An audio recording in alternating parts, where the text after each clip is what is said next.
네, 주님께 영광 돌리는 하루가 되시기 바라겠습니다. 오늘 말씀은 로마서 9장 1절에서 3절 말씀입니다. 내가 그리스도 안에서 참말을 하고 거짓말을 아니하노라. 나에게 큰 근심이 있는 것과 마음에 그치지 않는 고통이 있는 것을 내 양심이 성령 안에서 나와 더불어 증언하노니 나의 형제 곧 고륙의 친척을 위하여 내 자신이 저주를 받아 그리스도에게서 끊어질지라도 원하는 바로라. 아멘. 오늘 말씀의 내용은 사도 바울이 항상 마음에 품고 있는 근심에 대한 말씀입니다. 나에게 큰 근심이 있는 것과 마음에 그치지 않는 고통이 있는 것을 이렇게 기록하고 있는데요. 사도 바울은 어떤 사람이냐 하면 성령 충만한 사람입니다. 자, 그런데 질문이 생기죠. 성령 충만한 사람도 품어야 할 근심이 있는가?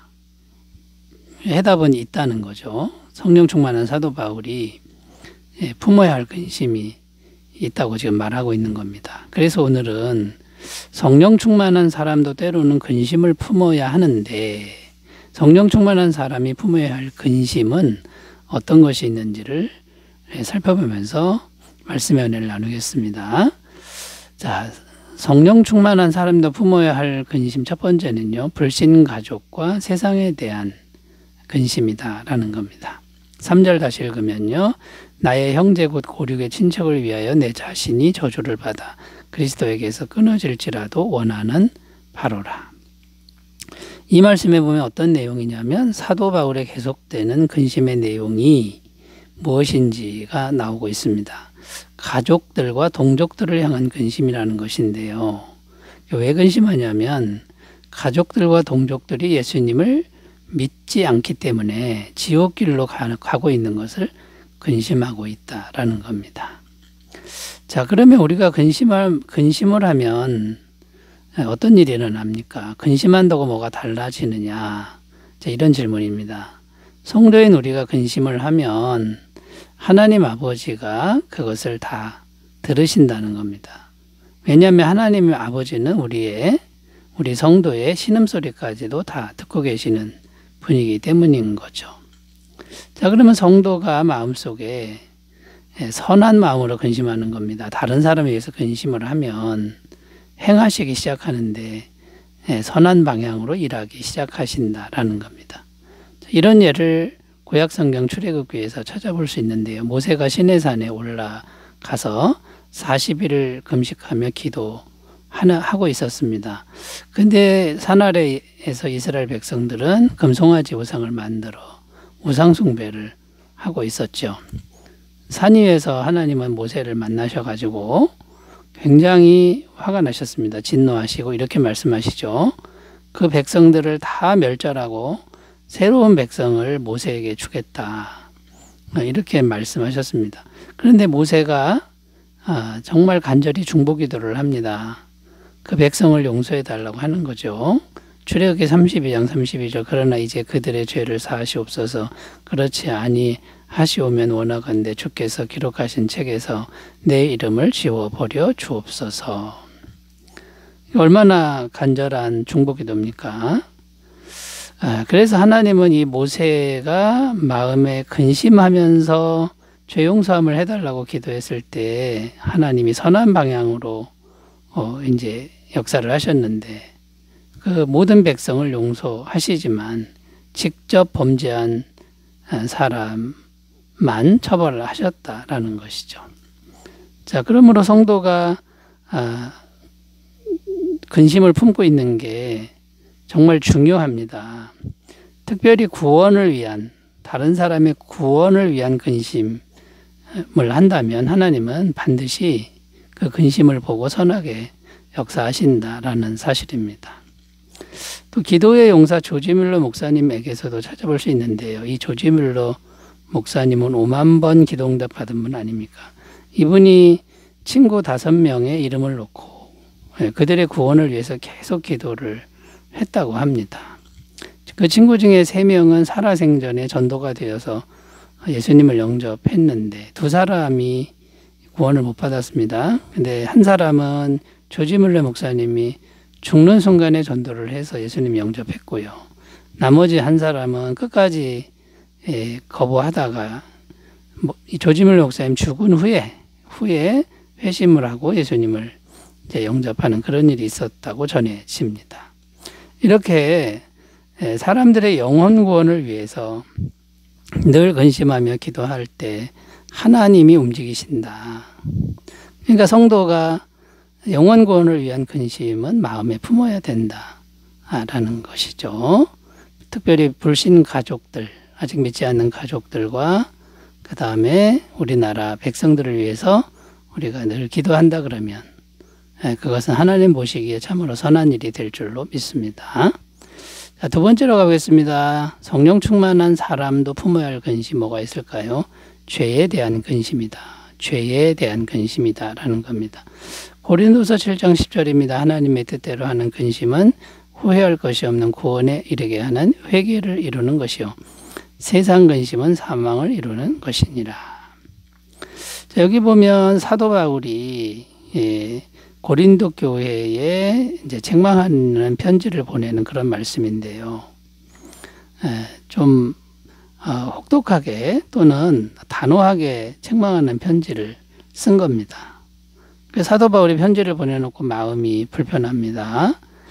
내가 왜 그랬을까? 너무 강하게 얘기한 건 아닐까? 하고서 근심을 했다라는 것이죠. 또 혹시 그 편지를 받고 마음이 상하는 사람이 있지는 않을까? 믿음에서 떠나는 사람이 있지는 않을까 하고 이제 근심을 했다라는 겁니다. 그러나 죄에 대해서 단호하게 책망하는 그런 내용의 편지를 보내지 않을 수가 없었던 것이죠. 자, 그런데 고린도 교회 성도들이 다행히도 바울의 편지를 받고 마음에 그들도 근심을 했습니다. 그 근심 때문에 자기들의 죄를 회개하는 일이 일어났다는 것입니다. 그래서 무엇이라고 말하는 것입니까?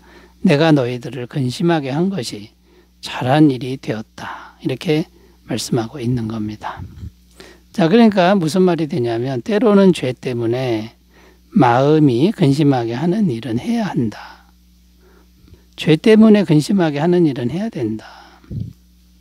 이것이 정말 거룩한 회개를 이루게 하는 일이 된다라고 말씀하고 있는 겁니다. 만약에 죄를 짓고 있는데도 근심하지 않는다면 이거는 정말 심각한 문제 아닙니까? 더 깊은 죄악에 빠지도록 방치하는 일밖에 안 된다라는 것이죠. 자, 성경에 보면 하나님도 하나님이 사랑하는 사람일수록 반드시 징계하신다고 말씀합니다. 히브리서 12장 6절 주께서 그 사랑하시는 자를 징계하시고 그가 받아들이시는 아들마다 채찍질하심이라. 그리고 성도는 세상의 죄를 또 책망할 줄 알아야 한다고 말씀하고 있습니다. 성도는 세상의 죄에 대해서 가만히 있으면 안 된다는 거죠. 책망해야 된다. 에베소서 5장 11절 13절 너희는 열매 없는 어둠의 일에 참여하지 말고 도리어 책망하라. 그들이 은밀히 행하는 것들은 말하기도 부끄러운 것들이라. 그러나 책망을 받는 모든 것은 빛으로 말미암아 드러나나니 드러나는 것마다 빛이니라. 자, 이렇게 성도들이 책망하는 게 쉽지 않습니다. 책망하고 나서도 마음에 근심이 있는 거죠. 내 말을 오해하지는 않을까? 멀어지지는 않을까? 그래도 책망해서 근심하게 하는 일을 해야 된다라는 것이죠. 자, 그러므로 성도인 우리가 꼭 기억해야 할 게 뭡니까? 죄를 짓는 사람을 어떻게 구원하느냐. 이걸 이제 고민해야 되고 이걸 근심해야 되고요. 또 이것을 위한 근심을 하게 하는 것. 이건 정말 가치가 있는 일이다라는 걸 믿고 지혜롭게 잘 행하시기를 바라겠습니다. 세 번째로 가보겠습니다. 성령 충만한 사람도 해야 될 근심이 뭘까요? 헌신을 위한 근심이다 라는 겁니다.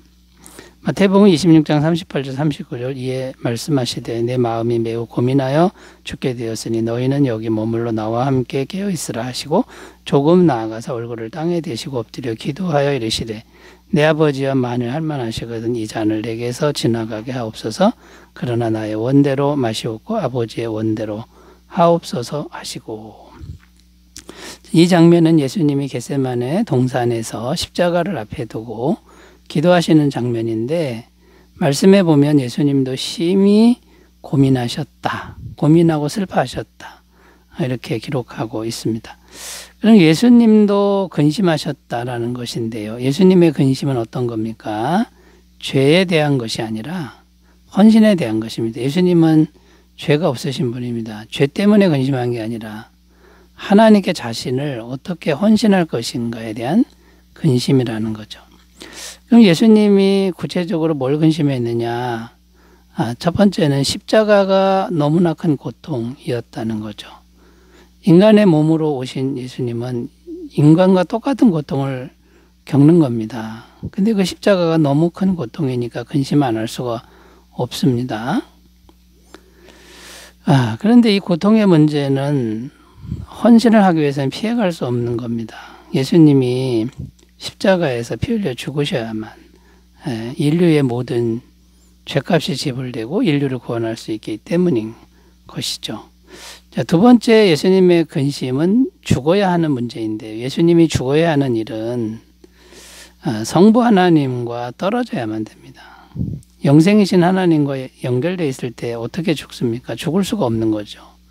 그러면 성부 하나님과 분리가 되는 이 사건을 경험해야 되는데 예수님의 헌신은 성부 하나님과의 단절까지도 각오한 헌신이었다라는 겁니다. 이것은 오늘날 우리에게 어떻게 적용되느냐 하면 하나님이 나를 버린 것 같은 상황을 만나는 걸 의미합니다. 세상의 고립, 왕따, 나 혼자 있는 것 같은 절망, 이런 것들이 있을 수가 있죠.